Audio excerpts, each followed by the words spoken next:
तो आज से हम लोग क्रैश कोर्स की शुरुआत कर रहे हैं और आज हम लोग गणित के पहले चैप्टर वास्तविक संख्या के बारे में पढ़ने वाले हैं। इसमें जो भी आपको पढ़ाया जाएगा वो आपके सीधे एग्जाम में आने वाला क्वेश्चन टॉपिक पढ़ाया जाएगा, वो ऑब्जेक्टिव हो या फिर सब्जेक्टिव हो। और देखिए क्रैश कोर्स का मतलब बस इतना ही होता है कि कम क्लास में कम वीडियोस में आपको उस ढंग से तैयार कर दिया जाए जिससे कि आप जैसे ही परीक्षा में जाए तो आपको किसी भी प्रकार की समस्या ना हो, आप किसी भी क्वेश्चन को आसानी तरीके से सॉल्व कर दें। तो क्या आप सभी वादा करते हैं कि सर हम लोग बहुत अच्छे प्रकार से पढ़ेंगे और एक भी क्वेश्चन को नहीं छोड़ेंगे? अगर आप अपने माता पिता से प्यार करते हैं, चाहते हैं कि आपका माता पिता समाज में सर ऊंचा करके चले, तो आपका जो यह क्लास है, यह क्लास जो आज से शुरू होने जा रही है, मात्र 50 दिन की क्लास होगी, वो भी गणित की, और इसी प्रकार से सभी सब्जेक्ट का होगा। जैसे ही आप अपना फीडबैक हमें दीजिएगा कि सर क्लास बहुत अच्छा लग रहा है, आप सारा सब्जेक्ट चालू कर दीजिए, तो हम अलग अलग टीचर के द्वारा भी कोशिश कर रहे हैं कि आपको पूरा सब्जेक्ट जो है वह क्लियर करा दे मात्र कम ही दिनों में। तो इसके लिए बस वीडियो को लाइक और चैनल को सब्सक्राइब करना होगा, कमेंट करके हमें बताना होगा कि कैसा कैसा आपका मतलब कैसे वीडियो आपका कैसा वीडियो लग रहा है, और जो डाउट होगा वो हमको बताना होगा, क्योंकि जब तक आप हमें नहीं बताइएगा तब तो हमको पता नहीं चलेगा कि आपको क्या दिक्कत हो रही है। तो क्या आप सभी तैयार है? एक बार लाइक करिए। और हमारी ऑडियो वीडियो सब कुछ क्लियर हो रही है, समझ में आ रहा ना? बिल्कुल कोई कुछ तो दिक्कत नहीं हो रहा है। क्लास की शुरुआत करें, बिल्कुल एक बार यस कीजिए और हम लोग क्लास की शुरुआत करते हैं। फटाफट से आइए हम लोग पढ़ते हैं कि वास्तविक संख्या में, लेकिन इसमें सबसे पहले आपको बता दें कि इसमें हम आपको बताएंगे सबसे पहले परिभाषा, और परिभाषा के बाद से जो है हम आपको क्वेश्चन को बतलाएंगे। क्योंकि देखिए अगर आप गणित में परिभाषा नहीं पढ़ते हैं तो ही आपको दिक्कत होता है। देखिए काफी बच्चों का सवाल आता है कि सर हम लोग से गणित में क्वेश्चन नहीं बन पाता है। बस गलती आप इतना ही करते हैं कि आपको क्वेश्चन बनाने से पहले उसका फॉर्मूला, उसका सूत्र नहीं पता होता है। तो आइए सबसे पहले हम लोग समझते हैं कि प्रकृत संख्या क्या है। फिर इस चैप्टर में जितने भी टॉपिक है सभी टॉपिक को एक एक करके यानी कि सभी परिभाषा को और सभी सूत्र को हम लोग जानेंगे। इसके बाद हम लोग ऑब्जेक्टिव और सब्जेक्टिव क्वेश्चन जानेंगे। चलिए तैयार है? बिल्कुल। चलिए आइए बात करते हैं सबसे पहले कि प्रकृत जो संख्या होती है वह प्रकृत संख्या क्या होती है। ध्यान दीजिएगा, वैसे आपको आता होगा, फिर भी आपका जो क्लास आपका हो रहा है और अभी से आप लोग नोट्स बनाना शुरू कर दीजिए, फिर भी आपके लिए काफी ज्यादा इंपोर्टेंट है। देखिए तो जिन संख्याओं का प्रयोग हम किसी वस्तु को गिनने के लिए प्रयोग करते हैं उसे हम लोग कहते हैं प्रकृत संख्या, अथवा आप कह सकते हैं, ध्यान दीजिएगा, अथवा आप कह सकते हैं कि एक से शुरू होने वाली संख्या जो पद्धति होती है उसे हम लोग प्रकृत संख्या कहते हैं। ओके, यहां तक क्लियर? चलिए, यानी कि जब भी आप किसी भी वस्तु को जब गिनते हैं, काउंट करते हैं, तो गिनने के लिए जिसका भी आप लोग प्रयोग करते हैं उसे हम लोग क्या कहते हैं? प्रकृत संख्या कहते हैं। ये छोटा डिफिनीशन है, तो इसे हम लोग फटाफट से जान लेते हैं। उसके बाद से आपको जब क्लास पूरा तरीके से पढ़ाते हैं ऑब्जेक्टिव सब्जेक्टिव, तो दिक्कत नहीं होगा। अगला जो इसमें टॉपिक आता है पूर्ण संख्या क्या। और देखिए हर एक टॉपिक जो होगा एक न एक से संबंधित होगा, एक से रिलेटेड होगा। देखिए प्रकृत संख्या के संग्रह में यदि हम जीरो को शामिल कर देते हैं तो बनने वाली जो संख्या होती है वो हम लोग को पूर्ण संख्या हो जाती है। अथवा कह सकते हैं आप कि जीरो से शुरू होने वाली जो संख्या पद्धति होती है उसे हम लोग क्या कहते हैं? तो पूर्ण संख्या कहते हैं। जैसे हमने आपको बताया कि प्रकृत संख्या एक से शुरू होती है, 1 2 3 4 5 6 डॉट अनंत तक। लेकिन अगर आप इसमें जीरो को शामिल कर देंगे तो ये बनने वाली जो संख्या हो जाएगी, ये कौन सी संख्या हो जाएगी? तो कहिएगा कि ये पूर्ण संख्या हो जाएगी। ओके, यहां तक क्लियर? प्रकृत संख्या समझ में आ गया कि वैसे संख्या पद्धति जो एक से शुरू हो उसे प्रकृत संख्या, और प्रकृत संख्या के संग्रह में यदि जीरो को शामिल कर दें तो पूर्ण संख्या कहलाता है। चलिए आगे बात करते हैं हम लोग अगले टॉपिक की। अगला टॉपिक क्या है? देखिए हर एक क्वेश्चन और हर एक टॉपिक आपको पूरे एकदम मतलब कि बढ़िया तरीके से समझते जाना है, और जो भी दिक्कत होता है आप हमें बताते जाना है। ठीक है, चलिए अगला है पूर्णांक किसे कहते हैं, और इसका महत्व जो है इस चैप्टर में काफी ज्यादा है। ठीक है, तो देखिए पूर्णांक क्या है कि पूर्ण संख्या के संग्रह में ऋणात्मक प्रकृत संख्या के ऋणात्मक मानों को शामिल कर दिया जाता है तो बनने वाली जो संख्या होती है उसे पूर्णांक या पूर्णांक संख्या कहते हैं। यानी कि अभी आपको हमने बताया कि जो आपका प्रकृत संख्या होती है वह एक से शुरू होती है, पूर्ण संख्या जो होती है वह जीरो से शुरू होती है, और यदि हम लोग उस संख्या में पूर्ण संख्या में यदि ऋणात्मक मान को शामिल कर दें, यानी कि पूर्ण संख्या हम लोग का जीरो से लेकर के कहां तक शुरू होती है? अनंत तक शुरू होती है ना? बिल्कुल। तो इसी में अगर हम लोग ऋणात्मक मान शामिल कर दे, ऋणात्मक मान कहने का मतलब क्या हो गया कि -1 -2 -3 -4 -5, तो ये बनने वाली जो संख्या होती है ये कौन सी संख्या हो जाएगी? कौन संख्या हो जाएगी? बिल्कुल, ये आपका हो जाएगी पूर्णांक संख्या। अब जो पूर्णांक होती है वो आप समझिएगा ध्यान से, पूर्णांक आपकी जो होती है वो आपका 3 प्रकार के होता है। अब आप कहेंगे सर हम लोग तो 2 प्रकार के ही जानते हैं, तो इसलिए तो आपको सारा चीज बता देता है जिससे कि दिक्कत ना हो, और इसका महत्व तो बहुत ज्यादा है आपके एग्जाम में। देखिए पहला अगर हम बात करें तो पहले पूर्णांक की, तो पहला पूर्णांक आपका होता है धनात्मक पूर्णांक। क्या होता है? धनात्मक पूर्णांक होता है। ओके, अब धनात्मक पूर्णांक कौन कौन होते हैं? तो जो प्लस वाला होता है, यानी कि जीरो के दाईं तरफ जितने भी संख्या आएंगी वो आपका धनात्मक पूर्णांक होता है। जीरो के बाएं तरफ जो होता है उसे कहते हैं हम लोग ऋणात्मक पूर्णांक। ठीक ना? ये देखिए समझते रहिएगा, छोटा छोटा टॉपिक है। ऋणात्मक पूर्णांक, जैसे कि खाना अगर आप बनाते हैं और उसमें नमक नहीं डालेंगे तो सारा स्वाद बिगड़ जाएगा, उसी प्रकार से अगर आप क्वेश्चन सॉल्व करते हैं और आपको परिभाषा नहीं पता है तो सारा का सारा मेथड, सारा का सारा क्वेश्चन गलती हो जाएगा। तीसरा होता है शून्य पूर्णांक। क्या होता है? शून्य पूर्णांक। इसका महत्व आपकी परिमेय संख्या और अपरिमेय संख्या को जब समझाएंगे तो उसमें इसका महत्व आएगा। यानी कि पूर्णांक आपको समझ में आ गया कि वैसी संख्या जो कि, या फिर कह सकते हैं कि पूर्ण संख्या के संग्रह में यदि प्रकृत संख्या के ऋणात्मक मानों को शामिल कर दिया जाए उसे हम लोग पूर्णांक कहते हैं। पूर्णांक 3 प्रकार का होता है, धनात्मक, ऋणात्मक और शून्य पूर्णांक। ओके, चलिए यहां तक क्लियर हो गया। जब यहां तक क्लियर हो गया तो अब हम लोग जो है आगे समझेंगे। ध्यान दीजिएगा, अब हम लोग यहां पे समझेंगे अभाज्य संख्या के बारे में। और केवल इस टॉपिक को अगर आप समझ लेते हैं अभाज्य संख्या, तो आपसे आपके एग्जाम में जो है वो 1 नंबर फिक्स हो गया। बिल्कुल, क्योंकि इस टॉपिक से 1 नंबर का हर हाल में आपके एग्जाम में क्वेश्चन रहेगा। और अगर आप इसे नहीं जानते हैं तो फिर दिक्कत हो जाएगा। मात्र इस चैप्टर से, यानी कि अगर आप जो है 100 नंबर की परीक्षा की तैयारी कर रहे हैं तो आपको 99 नंबर का ही तैयारी करना है इस टॉपिक के बाद से। बहुत ही जबरदस्त टॉपिक है। एक क्वेश्चन यहां से आपके एग्जाम में बनता है। तो समझिए अभाज्य संख्या क्या है कि वैसी संख्या जो एक और स्वयं के अलावा किसी अन्य संख्या से पूरी विभाजित नहीं होती है उसे हम लोग कहते हैं अभाज्य संख्या। अथवा कह सकते हैं कि कोई भी संख्या हो और जब उसका आप लोग गुणखंड करें या फिर उसको विभाजित करें तो एक और स्वयं के अलावा किसी भी संख्या से विभाजित ना हो। जैसे कि 2 है तो 2 कौन कहें कि आप इसे विभाजित कीजिए, कौन कौन संख्या से विभाजित होगी? तो आप कहेंगे सर 1 और 2 से होगा, इसके अलावा किसी अन्य संख्या से नहीं होगा। अगर हम बात करें 3 की तो 3 की क्या होगा? तो 1 और 3 के होगा। अगर बात करते हैं 11 की तो 1 और 11 से ही विभाजित होगा। बात करते हैं 13 की तो 1 और 13 से ही विभाजित होगा। यानी कि बार बार आप देख रहे हैं कि एक और स्वयं संख्या से ही यह विभाजित हो रही है, इसके अलावा कोई दूसरा संख्या से विभाजित नहीं हो रही है। तो जब भी एक और स्वयं संख्या से विभाजित होगी, इसके अलावा किसी अन्य संख्या से विभाजित नहीं होगी, वैसी संख्या कहते हैं अभाज्य संख्या। और आपके एग्जाम में क्वेश्चन कैसे बनते हैं? आपके एग्जाम में बनेंगे क्वेश्चन की निम्नलिखित में से कौन जो है अभाज्य संख्या है। तो आपको तो पता चल गई कि जो एक और स्वयं के अलावा किसी अन्य संख्या से विभाजित नहीं होगी वैसे कहते हैं हम लोग अभाज्य संख्या। तो आपके ऑप्शन में कौन कौन सा ज्यादा, जैसे आपके क्वेश्चन में कौन कौन सा ऑप्शन ज्यादा रहता है? तो रहता है 13, रहता है 17 या 23। मतलब इन तीनों एग्जाम्पल में से ऑप्शन में आपको दिया हुआ रहेगा, तो इसमें से कोई भी आपको टिक कर देना है। जब आपको अभी हम ऑब्जेक्टिव भी करा रहे हैं, सब्जेक्टिव भी करा रहे हैं, तो सारा चीज क्लियर हो जाएगा, तो उसमें आपको दिक्कत नहीं होगा। चलिए, तो यहां तक आपने सारी चीजें समझ लिया। चलिए अब हम बात करते हैं आगे, ध्यान दीजिएगा। इसके बाद हम लोग समझेंगे भाज्य संख्या के बारे में। तो देखिए भाज्य जो संख्या होती है वो इसके सेम उल्टा होता है ना। ये छोटा छोटा टॉपिक है जो कि बहुत ही महत्वपूर्ण है, इसे आप मिस मत करेंगे। आप देखते जाएंगे, बस थोड़ा सा समझ लीजिए, उसके बाद से हम लोग क्लास की शुरुआत करेंगे। इसका आपको ऑब्जेक्टिव सब्जेक्टिव को तो दिक्कत नहीं होगा। देखिए जब आप पढ़ रहे हैं चैप्टर वाइज तो आपको सारा चीज प्राप्त ये होना चाहिए। अगला है भाज्य संख्या की वैसी संख्या जो एक और स्वयं के अलावा अन्य संख्या से भी पूरी विभाजित हो जाती है, उसे कहते हैं हम लोग भाज्य संख्या। देखिए अभाज्य संख्या में आपने जाना कि जो एक और स्वयं से ही विभाजित होगी, किसी और संख्या से विभाजित नहीं होगी। लेकिन इसमें क्या होता है कि एक और स्वयं के अलावा भी किसी अन्य संख्या से विभाजित हो जाती है। जैसे हम बात करते हैं 4 की, तो 4 1 से भी विभाजित होगा, 2 से भी होगा, 4 से भी होगा। बात करते हैं 6 की, तो 6 जो है 1 से भी होगा, 1 से भी होगा, 2 से भी होगा, 3 से भी होगा, 6 से भी होगा, है ना। अगर हम बात करते हैं यहाँ पे 8 की, तो 8 भी देखेंगे तो 1 से होगा, उसके बाद से आपका 2 से हो जाएगा, फिर आपका 4 से हो जाएगा, फिर 8 से हो जाएगा। यानी कि आप देख रहे हैं कि एक और स्वयं के अलावा किसी अन्य संख्या से भी क्या हो रही है, ये विभाजित हो रही है, ये कट रही है। तो जब भी ऐसा कहीं पे आपको दिखाई देगा तो उससे आप कहिएगा क्या चीज, कि वह भाज्य संख्या है। तो अगर आपके एग्जाम में आता है कि कौन निम्नलिखित में से कौन जो है भाज्य संख्या है, तो यहां से आप लोग समझ गए होंगे, तो आप लोग फटाफट तरीके से जवाब दे देंगे। चलिए आगे बात करते हैं हम लोग अगले टॉपिक की, जो कि बड़ा ही जबरदस्त टॉपिक है और यहां से भी आपके 1 नंबर एग्जाम में बन जाते हैं। तो ध्यान दीजिएगा, यहां पे टॉपिक क्या है कि सअभाज्य संख्या। क्या है? सअभाज्य संख्या। तो देखिए ऐसी संख्याओं का जोड़ जिसमें जोड़ जिनके गुणखंड केवल 1 हो, 1 के अतिरिक्त कोई उभयनिष्ठ गुणखंड न हो, उसे हम लोग कहते हैं सअभाज्य संख्या। जैसे कि 2 और 3।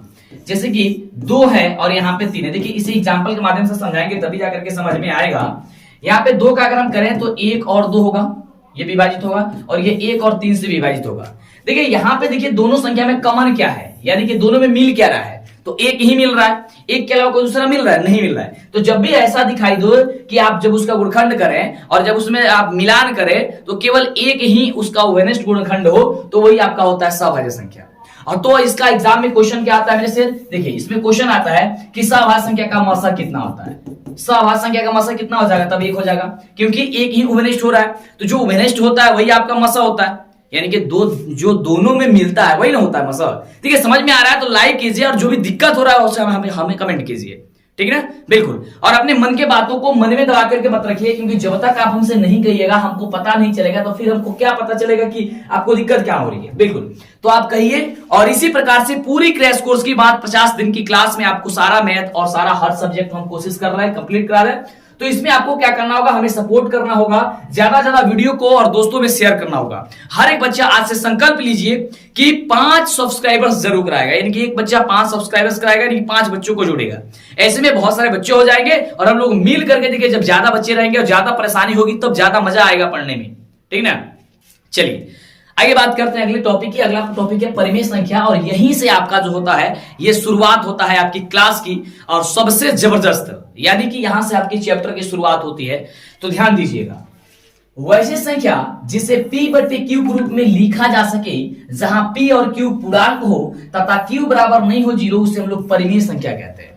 अगर हम आपको ऊपर पूर्णांक नहीं समझाए होते और डायरेक्ट क्वेश्चन पे लेके चले आते, तब तो फिर आपको समस्या हो जाता। इसलिए बोलेंगे कि हर एक टॉपिक, हर एक क्वेश्चन एक ना एक से संबंधित होगा, मिलता जुलता होगा। तो आपको सबको देखना है, सबको पढ़ना है, एक भी छोड़िएगा तो मिस्टेक हो जाएगा। और जो आपको हम पढ़ा देंगे, बतला देंगे क्रैश कोर्स में, जो भी क्वेश्चन होगा उसको हर हाल में आपको याद होना चाहिए। उसका रिवीजन आपको किसी भी मतलब हर हाल में कर लेना है, जो भी टॉपिक हो या फिर जो भी क्वेश्चन हो, बस आप उतना पढ़िए। इसके अलावा कोई फालतू चीजें आपको पढ़ने की जरूरत नहीं है। उसके आधार पे जैसे ही कोई भी क्वेश्चन आएगा आप बना दीजिएगा, ये गारंटी है, और 100 पे 100 स्कोर आप कर सकते हैं। तो परिमेय संख्या के बारे में हमने क्या बताया आपको कि वैसी संख्या जिसे p/q ग्रुप में लिखा जा सके, यानी p/q ग्रुप का कहने का मतलब हो गया कि अंश बटे हर के रूप में लिखा जा सके। किसके रूप में? अंश बटे हर के रूप में लिखा जा सके, जहां p और q पूर्णांक होना चाहिए। पूर्णांक कहने का मतलब क्या हो गया, या तो वो धनात्मक होना चाहिए, नहीं तो ऋणात्मक होना चाहिए, है ना, या फिर वो शून्य पूर्णांक होना चाहिए। लेकिन वो पूर्णांक होना चाहिए, और एक कंडीशन होता है कि q बराबर नहीं होना चाहिए 0, यानी कि हर का जो वैल्यू है, हर का जो मान है, वो 0 आपको नहीं आना चाहिए।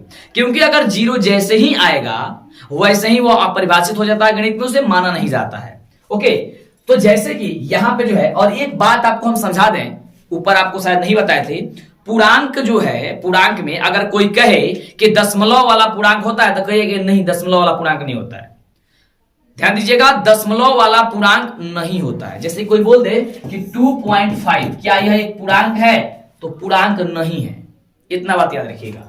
केवल उसमें आपको बताए थे क्या चीज कि 3 ही पूर्णांक होता है, एक धनात्मक, ऋणात्मक और शून्य पूर्णांक। इसके अलावा दशमलव वाला तो बताया नहीं थी, तो फिर वो पूर्णांक होगा नहीं। ये बात क्यों बोल रहे हैं? क्योंकि इसमें लागू होगा, क्योंकि इसमें अगर दशमलव वाला दे दिया गया होगा और बोलेगा कि क्या है परिमेय संख्या, तो होगा नहीं। क्यों? क्योंकि जब तक उसे आप परिमेय संख्या के रूप में p/q के रूप में नहीं लिखेंगे, तब तक वो कैसे होगा?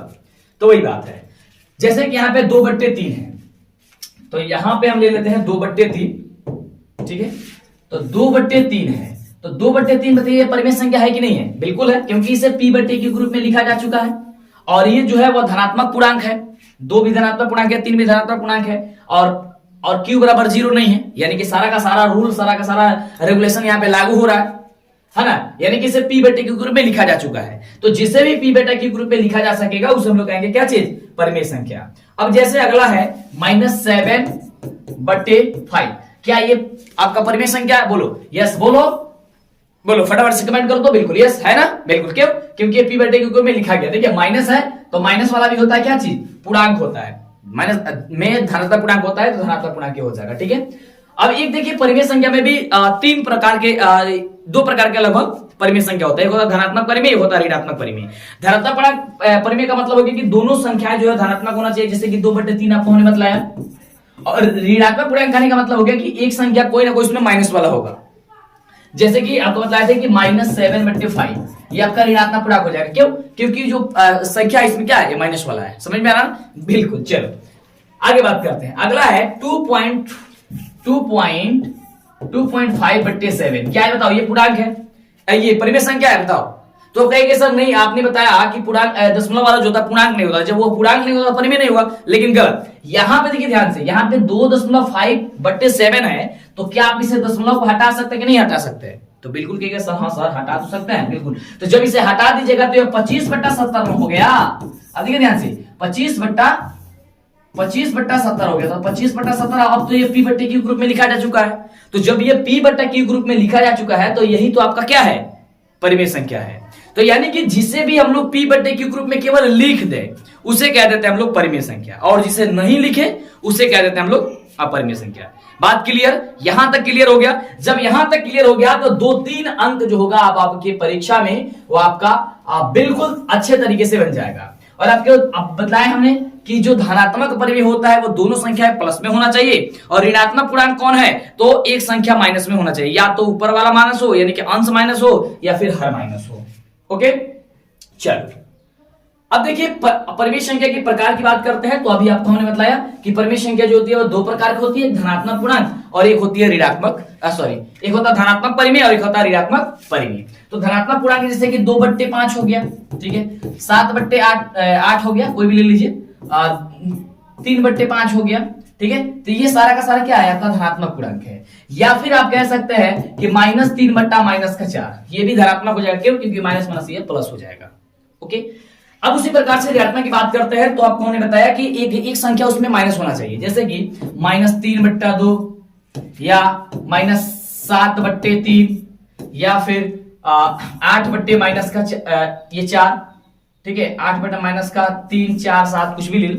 तो यहां पे हो जाएगा एक संख्या माइनस में आ रहा है। तो जब भी एक या तो हर माइनस में हो या फिर आपका ये अंश माइनस में हो और उसे आप p बटे क्यू ग्रुप में लिख सकें तो उसे परिमेय संख्या हम लोग कहते हैं। ओके चलिए यहां तक बात क्लियर हो गया? बोलो यस, बोलो यस फटाफट से। और समझ में आ रहा है तो आप लोग पूरा देखिए, वीडियो को देखिए, छोड़ के जाएंगे तो पक्का है हम आपको बोल रहे हैं कि गड़बड़ हो जाएगा, क्योंकि अनोखा मौका है आपके लिए। अब देखिए ध्यान से, यहां पे बड़ा ही इंपोर्टेंट है परिमेय संख्या के दशमलव प्रसार।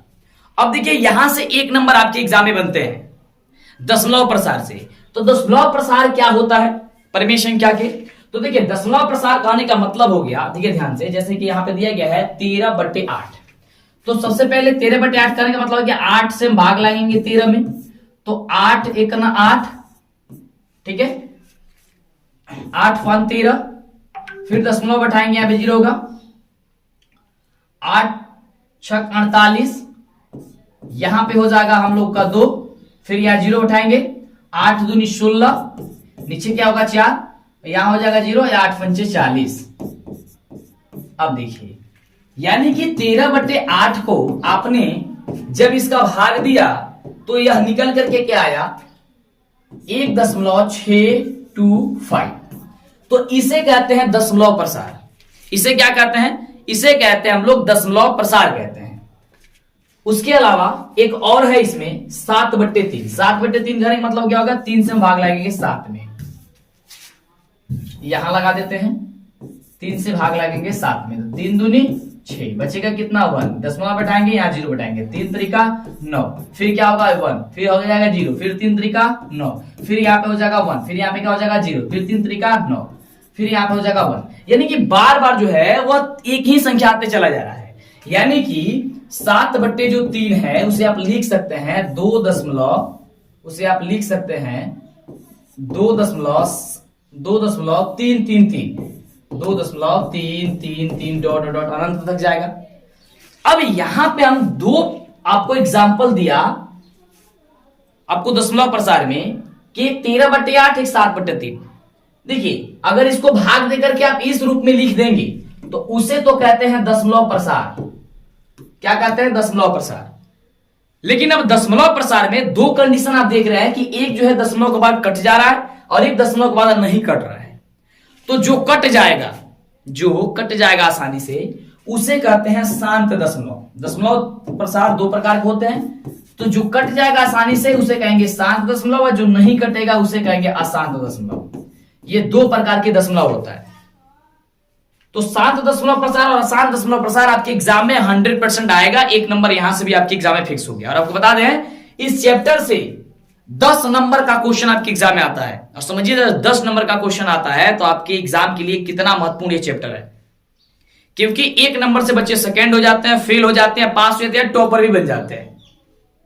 अगर आपका 299 नंबर आया है और 1 नंबर आपका कम ये नहीं मिला है तो आप तो फर्स्ट डिवीजन से चूक गए, आपका 1 नंबर कम हो गया है। लेकिन वही आपका 1 नंबर मिल जाएगा तो आपका फर्स्ट डिवीजन हो जाएंगे। या फिर कोई बच्चे जो टॉपर कर रहे हैं और 1 नंबर कम हो जाए तो वह सेकंड टॉपर हो जाएंगे, और सेकंड टॉपर हो जाते हैं तो एक नंबर को जैसे उनका मान सम्मान थोड़ा कम हो जाता है। तो यानी कि देखिए कितना ज्यादा महत्वपूर्ण है। तो एक चैप्टर से इतना सारा चीज और आ रहा है और आपको 10-10 अंक का क्वेश्चन आ रहा है, तो आपको पढ़ना समझना बहुत जरूरी है। और देखो आपको वही पढ़ाया जा रहा है जो आपके एग्जाम में हो, क्योंकि देखिए क्रैश कोर्स का मतलब हमने आपको शुरू में ही बताया कि मतलब बस इतना ही होता है कि कम क्लास में कम वीडियो में सारा चीज आपको रिवीजन करा दिया जाए, कुछ भी ना छूटे। आप देख रहे हैं हम आपसे पढ़ा रहे हैं शुरू से, एक भी टॉपिक हम नहीं छोड़ रहे हैं और नहीं छोड़ेंगे।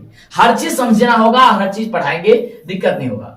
अब देखिए यहाँ पे शांत दशमलव प्रसार के कुछ उदाहरण दिए गए हैं। अब यहाँ पे एक कंडीशन होता है, आपको एग्जाम में आएगा कि निम्नलिखित में बताइए कि कौन शांत दशमलव है या निम्नलिखित में कौन अशांत दशमलव प्रसार है। तो उसको ज्ञात करने के लिए आपको तो हमने पहले बताया कि आप उसका भाग देकर पता लगा सकते हैं। जो आसानी से कट जाएगा वो शांत होगा, जो नहीं कटेगा वो अशांत होगा। लेकिन भाग देना क्या इतना इजी है? भाग देते रहिएगा, समस्या बढ़ते जाएगा, यानी कि वो काफी लंबा तक जाएगा, तो आपको वहां पे समय ज्यादा लगेगा। तो क्या इसका कोई नियम होता है कि जिससे कि देख करके बता दिया जाए कि हाँ ये शांत हो जाएगा, ये शांत हो जाएगा? बिल्कुल इसका भी एक नियम होता है। क्या नियम होता है ध्यान दीजिएगा। इसको ज्ञात करने के लिए आपको सबसे पहले क्या करना होगा, जो भी क्वेश्चन आपको दिया गया होगा, जैसे कि 13/8 दिया गया है। सपोज मानिए कि आपके एग्जाम में पूछा गया कि निम्नलिखित में बताइए कि 13/8 33/8 जो है वो आपका शांत दशमलव है अशांत है। तो 33/8 को क्या कीजिएगा, इसके हर में जाइएगा। हर देखिएगा क्या है, हर 8 है। तो जब हर 8 है तो आप क्या कीजिएगा, अलग जगह हर का केवल गुणखंड कर लीजिएगा। ये तो आसान होता है। 2 से कटाएंगे तो 4 दूनी 8, 2 से कटाएंगे 2 दूनी 4, और 2 से कटाएंगे तो 2 एकम 2। क्या हो गया?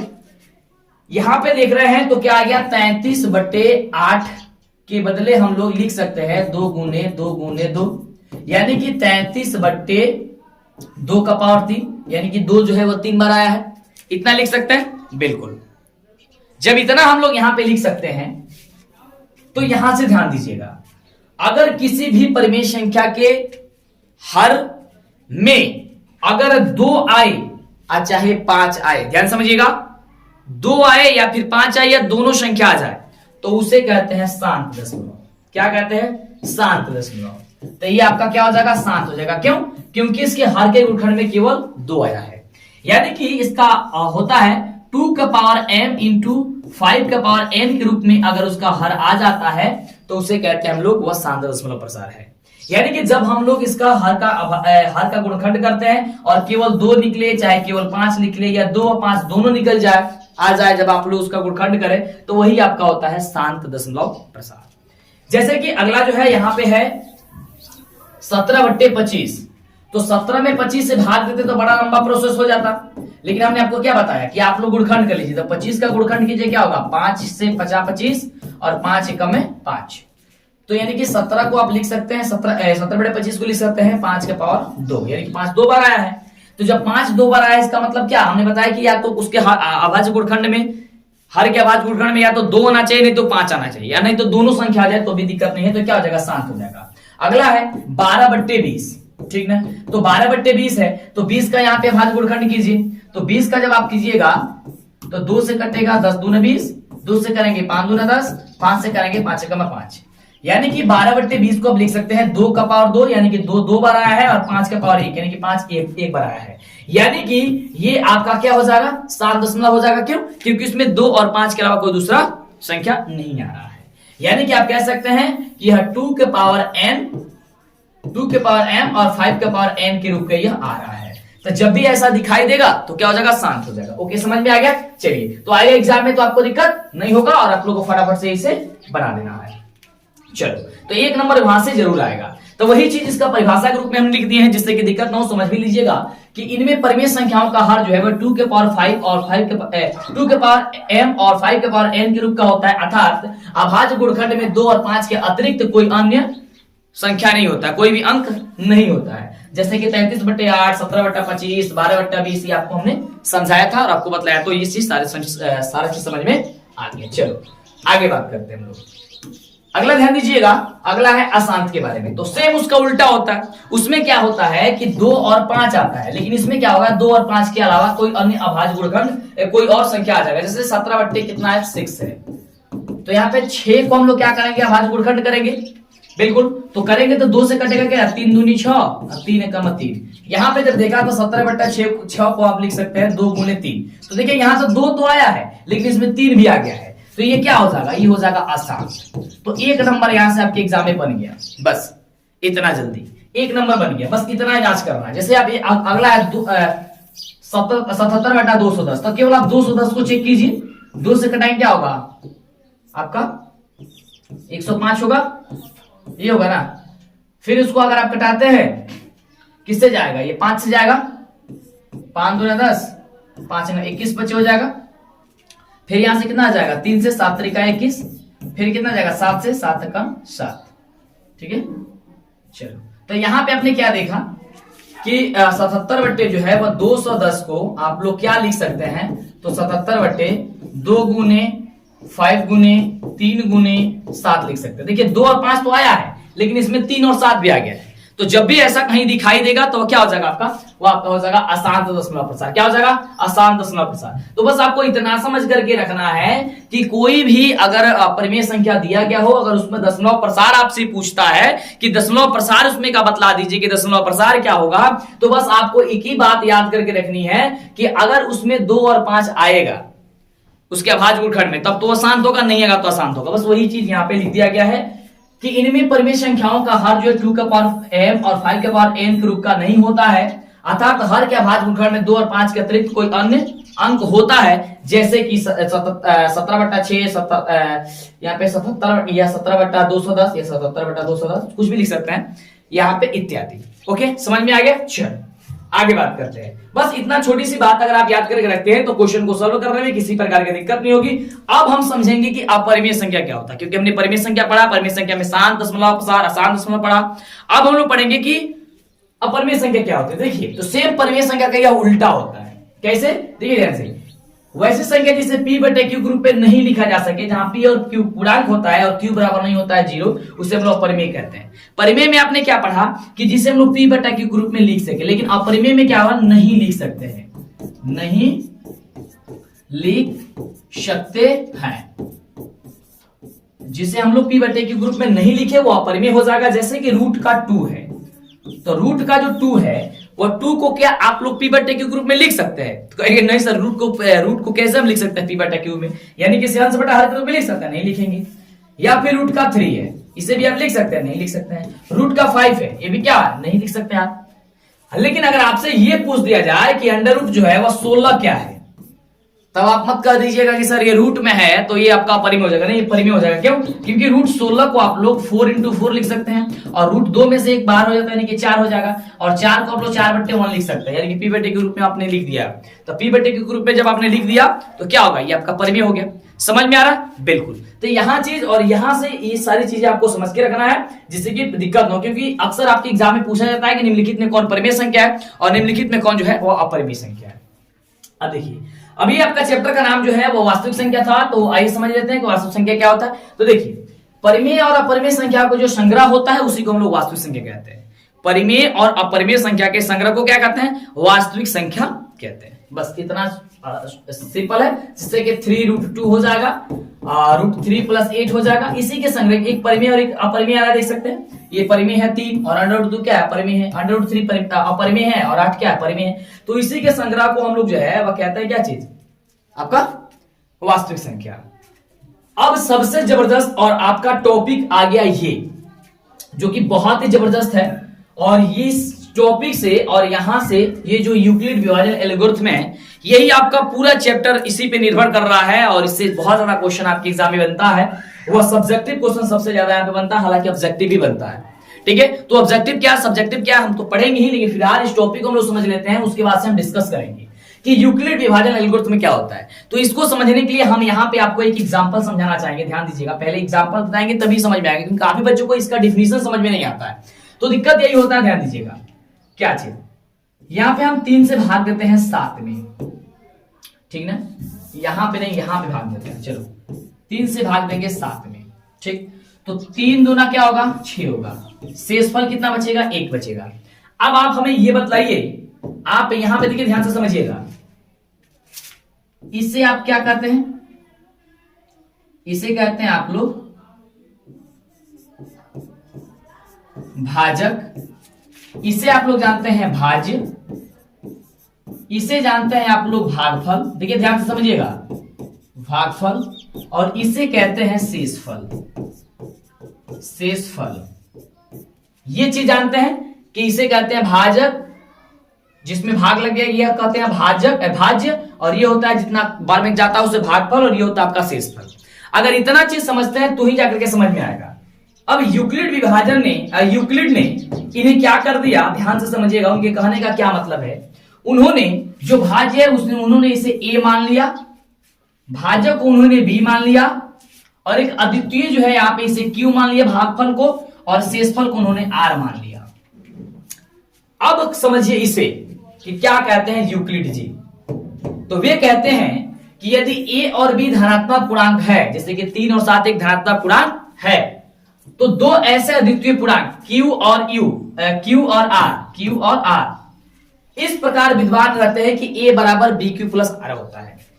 ए बराबर बी क्यू प्लस आर होता है। उन्होंने कहा कि यदि ए और बी धनात्मक पूर्णांक हो और 2 ऐसे द्वितीय पूर्णांक क्यू और आर इस प्रकार हो, तो ए बराबर बी क्यू प्लस आर होता है। यानी कि अगर आपको हिंदी में लिख करके समझाना चाहें तो ए का मतलब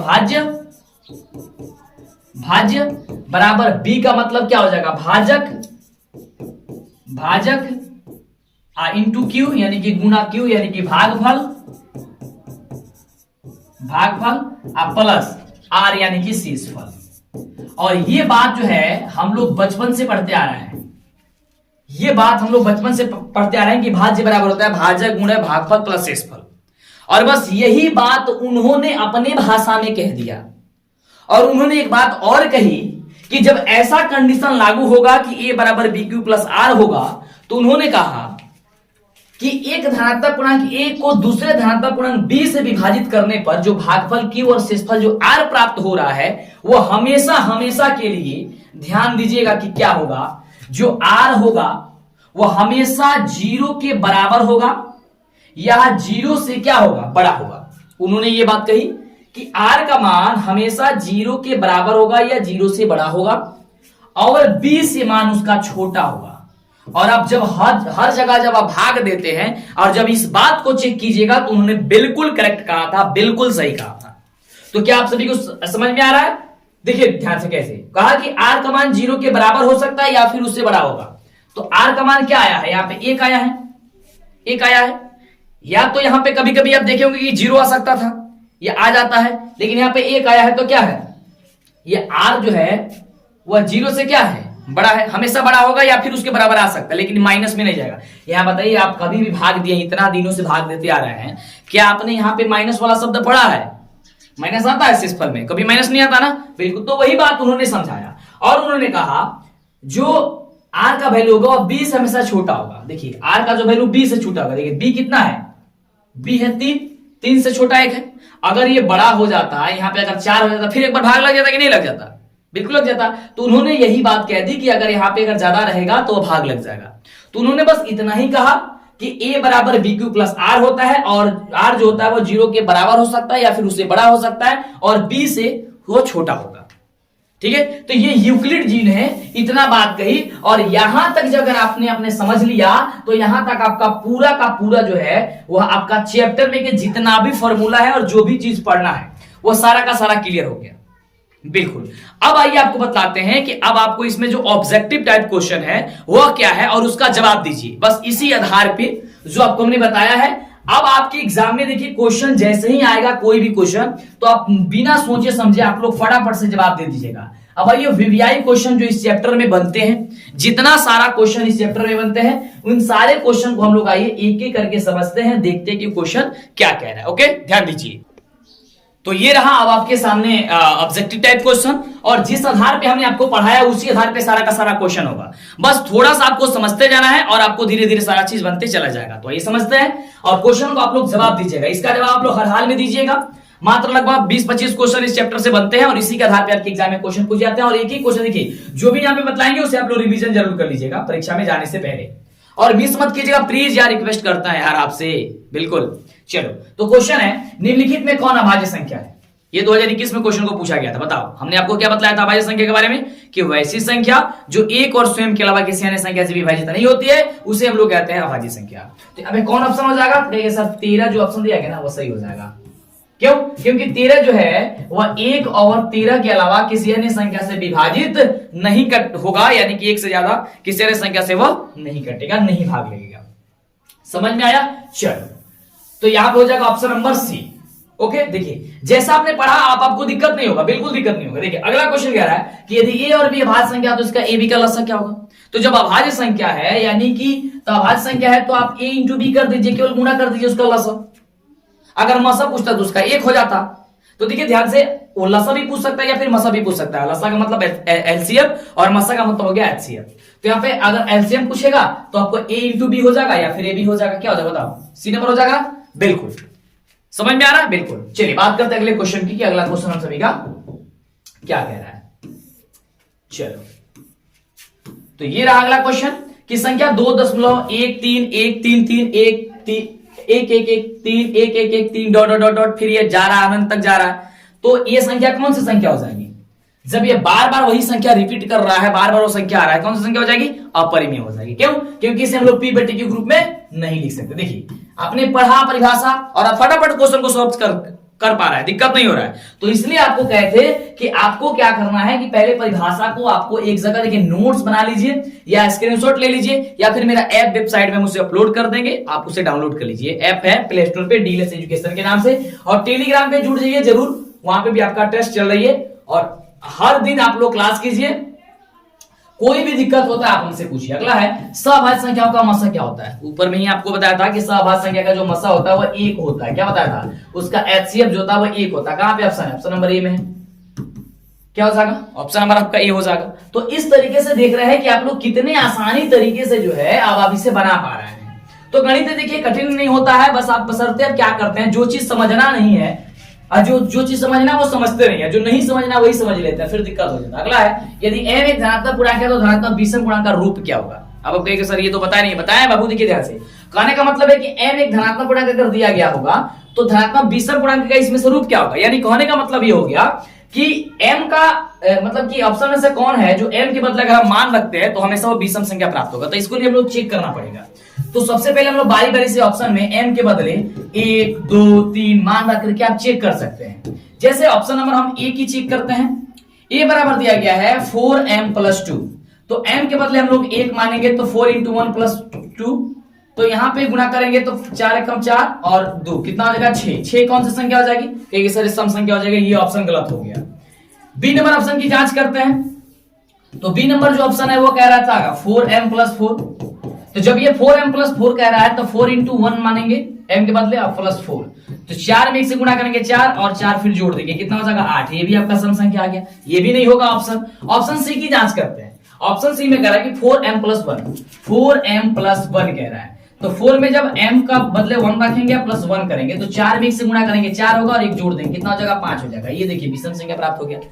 अब जब ये विषम प्राप्त हो गया तो अब आप जो है इसके अलावा कोई भी संख्या अगर मानिएगा इसमें पुट कीजिएगा तो हमेशा भी इसमें प्राप्त होगा। देखिए कैसे, जैसे कि 4m के जगह हम लोग 2 मान लेते हैं +1, तो देखिए 4 दूनी 8 कितना हो गया 9 हो गया, ये विषम हो गया। 4 में अगर हम यहाँ मान लेते हैं 3 m के जगह +1, तो 4 3 12 1 13, ये भी क्या हो गया विषम आ गया। यानी कि बार बार आपने देखा कि क्या आ रहा है, वो विषम आ रहा है किसमें, तो 4m + 1 में आ रहा है। कहां आ रहा है? 4m + 1 में आ रहा है, यानी कि ऑप्शन हो जाएगा सी नंबर। तो अगर ऐसा क्वेश्चन आएगा, क्या छोड़ोगे आप लोग? नहीं छोड़ोगे, बिल्कुल। तो गणित बड़ा ही मजेदार टॉपिक होता है, चैप्टर होता है, बड़ा मजा आता है पढ़ने में, बस बशर्ते आप लोग उस चीज को आप सही ढंग से और सही स्ट्रेटेजी के साथ, सही तरीके के साथ अगर आप पढ़ाई करते हैं तो। चलिए अगला बताओ क्वेश्चन करो आप। पता है तो? नहीं पता है कोई दिक्कत नहीं, हम आपको बताएंगे, समझते रहिएगा। अगला क्वेश्चन है, निम्नलिखित में कौन सा अभाज्य संख्या है? फिर यहाँ पे अभाज्य आ गया। अभाज्य कौन? जो एक और स्वयं के अलावा किसी अन्य संख्या से विभाजित नहीं होता है। तो कौन है? तो 41 हो जाएगा, यहाँ से क्या हो जाएगा? 41 हो जाएगा। क्यों? क्योंकि 1 और 41 के अलावा किसी अन्य संख्या से विभाजित नहीं होगा। तो जो भी संख्या अगर 1 और स्वयं के अलावा किसी अन्य संख्या से विभाजित नहीं होता है, नहीं कटता है, उसे हम लोग कहते हैं, क्या कहते हैं? उसे हम कहते हैं अभाज्य संख्या। क्लियर? बातें क्लियर? बिल्कुल क्लियर। चलो आगे बात करते हैं। अगला क्वेश्चन कह रहा है कि दो लगातार संख्याओं का मसा क्या होता है? तो यार दो लगातार संख्या का जो मसा होता है वो ध्यान दीजिएगा। मान लीजिए कि 2 है और 3 है, ठीक है, इसका मसा निकालना था, भाज्य गुणखंड से निकाल लीजिए। 1 और 2 होगा, इसका 1 और 3 होगा, यानी कि गुणखंड निकालिएगा तो इसमें मिल क्या रहा है? 1 मिल रहा है, तो एचसीएफ क्या आ जाएगा? 1 आ जाएगा। तो कभी भी अगर आप लगातार संख्या का एचसीएफ निकालेंगे तो 1 निकलेगा। कैसे निकलेगा आप देख पा रहे हैं? आप देख पा रहे हैं, जैसे कि यहां पे हम कर देते हैं 4 और 5, तो 4 का कीजिएगा तो 1 और इसका 2 और कितना होगा? 4 होगा अभाज्य गुणखंड। और 5 करते हैं तो ये 1 होगा, 5 होगा, इसमें कॉमन क्या आ रहा है? 1 आ रहा है। तो जो भी आपका कॉमन होगा वही आपका एचसीएफ हो जाता है। क्या हो जाएगा? एचसीएफ 1 हो जाएगा। तो इस तरीके से इसका जो आंसर हो जाएगा वह 1 हो जाएगा। तो सब चीज आप समझ पा रहे हैं कि किस प्रकार से ऑप्शन और किस प्रकार से आंसर इसका हो रहा है। तो अब तो दिक्कत नहीं होगा, बताओ, बिल्कुल दिक्कत नहीं होगा। अगला देखिए क्वेश्चन। अगला क्वेश्चन कह रहा है कि निम्नलिखित में कौन सा परिमेय संख्या है? परिमेय संख्या कहने का मतलब हो गया कि जिसे हम लोग पी बटे के ग्रुप में लिख सके। तो यहां से बतलाओ कि पी बटे के ग्रुप में किसे लिख सकते हैं? पी बटे के ग्रुप में किसे लिख सकते हैं बतलाओ। तो कहेंगे कि सर जो ऑप्शन नंबर ए में दिया गया है ना, ए में क्या दिया गया है? √1 बटे √144 दिया गया है। इसे हम लोग लिख सकते हैं कैसे? 1 का जब आप लोग रूट से बाहर कीजिएगा तो 1 होगा, और 144 को बाहर कीजिएगा तो 12 होगा, क्योंकि 12 12 44 होता है, 144 होता है। 144 अंडर रूट है, इसको आप लोग कर सकते हैं 12 × 12 लिख सकते हैं। और दो संख्या में से एक संख्या 12 होती है तो 1/12 हो गया, यानी कि क्या हो गया? पी बटे क्यू ग्रुप में ये हो गया। तो जब भी जिसे पी बटे क्यू ग्रुप में लिख देंगे वही आपका परिमेय संख्या हो जाएगा, यानी कि ऑप्शन हो जाएगा यहाँ से ई नंबर। समझ में आया? बिल्कुल समझ में आया। सीधे आपके एग्जाम में आने वाला क्वेश्चन है, आपके एग्जाम के लिए बहुत ज्यादा इंपॉर्टेंट है, इसलिए बोलते हैं आपको कुछ भी छोड़ के नहीं जाना है और लगातार आप लोग क्लास कीजिए। अगला करें कि किसी पूर्णांक पी के लिए प्रत्येक सम पूर्णांक का रूप क्या होता है? तो ये याद करने वाला चीज है और आपको समझा भी देंगे। कह रहे हैं कि पी के लिए प्रत्येक सम पूर्णांक, तो देखिए सम पूर्णांक जो होता है वो 2p होता है। क्या होता है? 2p होता है।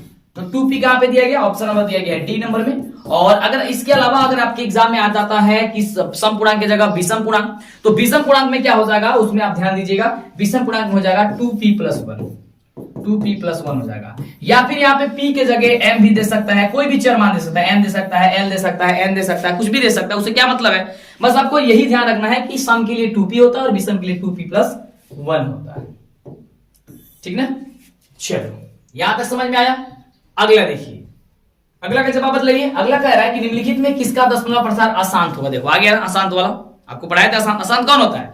जो 2 और जिसके हर के गुणनखंड में 2 और 5 नहीं आए, 2 और 5 के अलावा कोई अन्य संख्या आ जाए। ठीक है, तो यहाँ पे क्या हो जाएगा?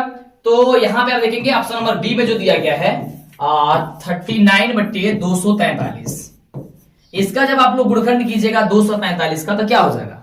इसमें 2 और 5 के अलावा कोई अन्य संख्या जो है यहाँ पे आ जाएगा। तो जैसे ही कोई दूसरा अन्य संख्या आ जाता है उसे हम लोग कह देंगे क्या चीज? वो आपका अशांत दशमलव प्रसार है। क्योंकि यहाँ पे 625 है, इसमें भी केवल 5 आएगा, 1600 है, इसमें भी 2 और 5 आ जाएगा, 50 है, इसमें भी 2 और 5 आ जाएगा, इसके अलावा कोई दूसरा नहीं आएगा। तो जिसमें 2 और 5 आ जाएगा वो तो शांत हो जाएगा, और जिसमें 2 और 5 के अलावा कोई दूसरा आ जाएगा वो अशांत हो जाएगा। क्लियर बातें क्लियर? बिल्कुल, बताते जाओ, कमेंट करते जाओ, लाइक करते जाओ, शेयर करते जाओ। बिल्कुल, देखिए आपसे बोले ना, वादा कीजिए कि आपको लिए जब आपको सब कुछ किया जा रहा फ्री में या जैसे भी, तो आप वादा कीजिए कि आप जो है चैनल से मेरे एक बच्चा जो है वह लगभग 5 सब्सक्राइबर कंप्लीट कराएगा। ये वादा कीजिए, मतलब 5 सब्सक्राइबर कंप्लीट करा दो यार। ये आप समझिए कि गुरु दक्षिणा के रूप में हो जाएगा। जब ज्यादा बच्चे आते हैं तो पढ़ाने में और पढ़ने में दोनों में बहुत ज्यादा मजा आता है। अगला है कि एक अशून्य परिमेय और एक अपरिमेय संख्याओं का जो गुणनफल होता है वह क्या होता है? कह रहे एक अशून्य परिमेय। अशून्य कहने का मतलब हो गया कि वो संख्या शून्य नहीं होने चाहिए, जैसे 2 हो सकता है, 3 हो सकता है, 4 हो सकता है। और एक अपरिमेय, जैसे कि अपरिमेय ले सकते हैं √3। अब इसको कहेंगे तो ये क्या कह सकते हैं आप इसे, तो 2√3 कितना हो जाएगा, ये क्या हो जाएगा, ये अपरिमेय हो जाएगा। यानी कि अगर हम बात करें कि एक परिमेय और एक अपरिमेय संख्या के अगर हम लोग गुणा करते हैं तो हमेशा हमेशा क्या प्राप्त होगा, अपरिमेय प्राप्त होगा। और यह क्वेश्चन बहुत बार आपके एग्जाम में पूछा गया है, तो इस बात को आपको ध्यान देना है और आपको उस तरीके से तैयारी करते रहना है। अगला बताओ, अगला कह रहा है कि 0.77777 डॉट डॉट डॉट है, ये क्या है, ये इसका जो है रूप होगा, क्या होगा, मतलब इसके भिन्न के रूप में आप लोग लिख दीजिए, आप यह परिमेय संख्या बताइए इसका। तो देखिए ये जो है क्वेश्चन आपका सब्जेक्टिव में पूछा जाता है, तो इसको बनाने के लिए ऐसे तो हम बता देंगे 60/9 इसका आंसर हो जाएगा, लेकिन कैसे होगा उसे आप ध्यान दीजिएगा। सबसे पहले अगर आपकी इसका एग्जाम में अगर सब्जेक्टिव में आ जाएगा तो आपको मानना पड़ेगा, आप मान लीजिएगा x बराबर, माना यहां पे लिखिएगा कि माना x बराबर 0.7777 डॉट डॉट डॉट, इसे मानिएगा समीकरण नंबर 1। अब क्या कीजिएगा, ये दो पक्ष हो गया, दायां पक्ष एक बायां पक्ष। अब कीजिएगा दोनों पक्षों में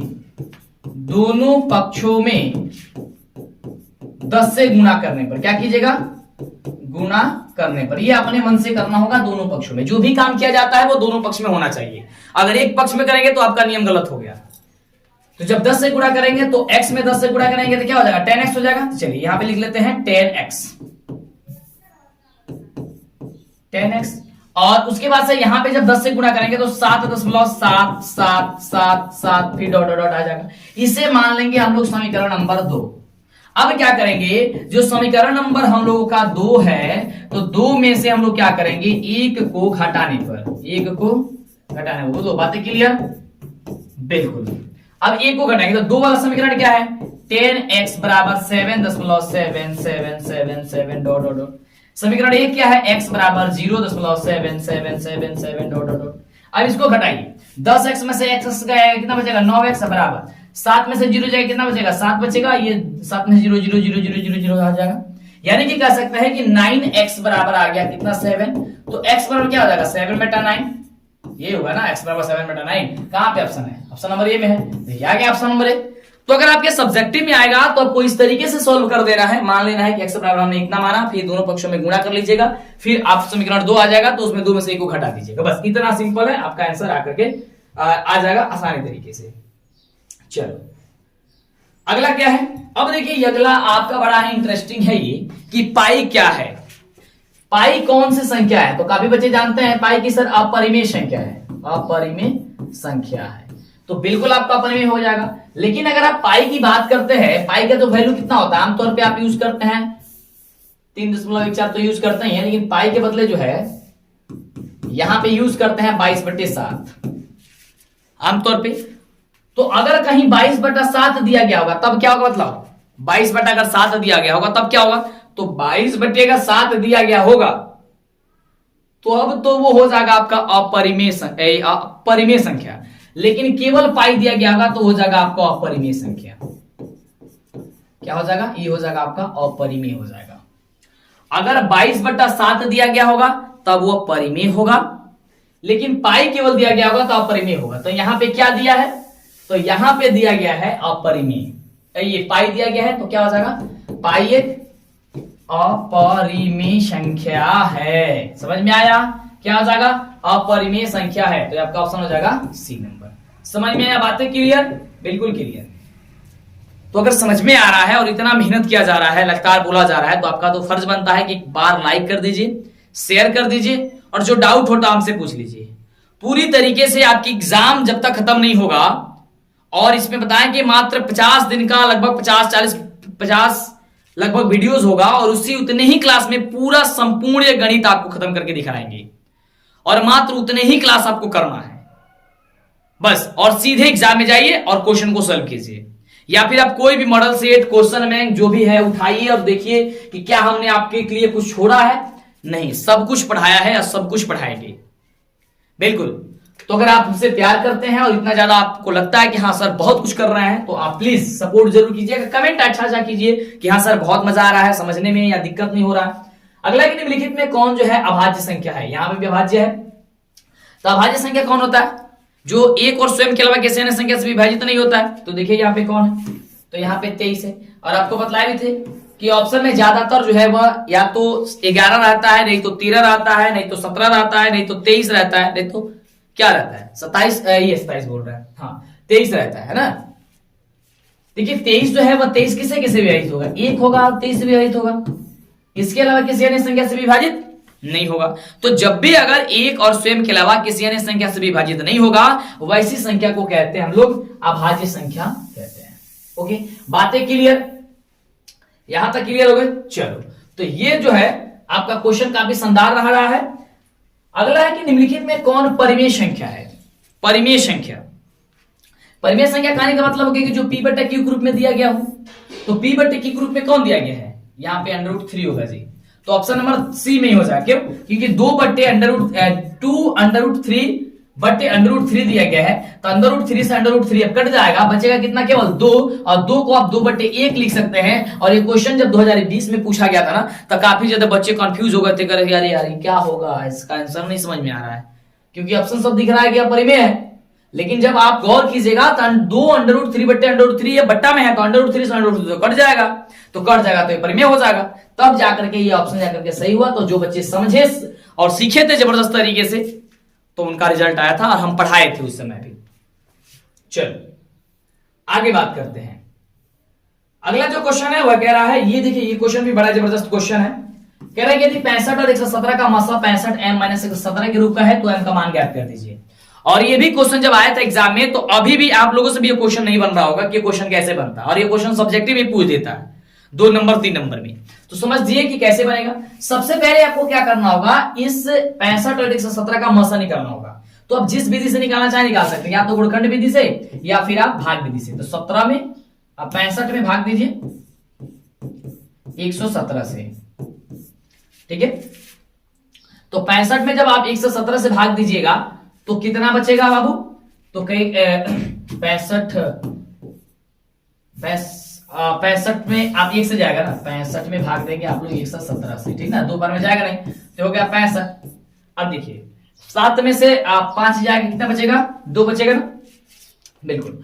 अब यहाँ पे क्या बच गया? 11, 11 में से 6 कितना? अब क्या हो गया? 52 हो गया। अब देखिए उसके बाद से ये 52 आपको ये भाग लेगा कितना? 65 में, भाग विधि से बना रहा है, तो 52 एकम 52 फिर से यहाँ क्या बचेगा? 5 में से 2 गया 3 और क्या बचेगा? 1 हो गया। फिर इसको करेंगे, यहाँ हो गया 52, 13 चौके कितना होता है? 52 होता है। बोलो सही? बिल्कुल। तो 52 कट गया कितना बार में? 4 बार में। तो एचसीएफ कितना निकल गया? एचसीएफ कितना निकल गया? 13 निकल गया। तो जब आपके एग्जाम में यह क्वेश्चन आएगा कि 65 और 117 का मासा जो है 65 m - 117 के रूप में है, तो m का मान निकालिए, तो सबसे पहले आप लोग 65 और 117 का आप लोग एचसीएफ निकाल लीजिएगा। कितना निकल गया? 13 आ गया। तो जब हम लोग का एचसीएफ जो है वह 13 आ गया, यानी कि 65 m - 117 का एचसीएफ कितना आ गया? 13 आ गया। तो 65 m बराबर हो जाएगा, आप सभी के माइनस में तो पक्षांतर होगा तो प्लस में हो जाएगा, तो हो जाएगा 13 + 117। तो 65 m बराबर क्या हो जाएगा? 7 3 10 0 और 1 1 2 1 3 और 1 130। तो 65 m बराबर क्या हो जाएगा? तो m बराबर क्या? ओहो मिट गया ना। 65 m बराबर हो गया आपका 130, जोड़िएगा तो। और तो m बराबर क्या हो जाएगा? 130 बट्टे का 65। बोलो बातें क्लियर? m के बदले कितना आ गया मान? 2 आ गया। तो 2 ऑप्शन कहां पे दिया गया? ऑप्शन नंबर आ गया बी नंबर में। तो अगर ये सब्जेक्टिव में आएगा तब तो आपको इस तरीके से बना देना है, और सब्जेक्टिव में नहीं आएगा, ऑब्जेक्टिव में आएगा तो 2 पे टिक कर देना है। और ये जो क्वेश्चन पूछा जाएगा, ये बता दे आपको कि हु बहु क्वेश्चन पूछा जाएगा। इस क्वेश्चन में आपको किसी भी प्रकार की बदलाव नहीं किया जाएगा। अगला जो क्वेश्चन है वो क्वेश्चन हम सभी का कह रहा है कि सबसे छोटी भाज्य और सबसे छोटी अभाज्य संख्या का जो होता है वह मसा कितना होता है? सबसे छोटी भाज्य, तो भाज्य में आपको बतलाए थे कि सबसे, देखिए सबसे छोटी जो अभाज्य होती है वो 2 होती है, और सबसे छोटी जो भाज्य होती है वह 4 होती है। तो इन दोनों का आप एचसीएफ निकाल दीजिए।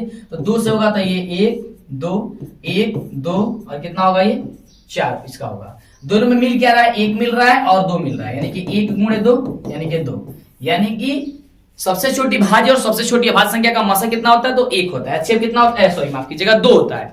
कितना होता है? 2 होता है। या आप इसे याद भी कर सकते हैं, क्योंकि ये भी क्वेश्चन आपको बदला नहीं जाएगा, पूछा जाएगा तो सीधे आपके इसी तरीके के, मतलब ये क्वेश्चन आपको एग्जाम में पूछ दिया जाएगा। समझे?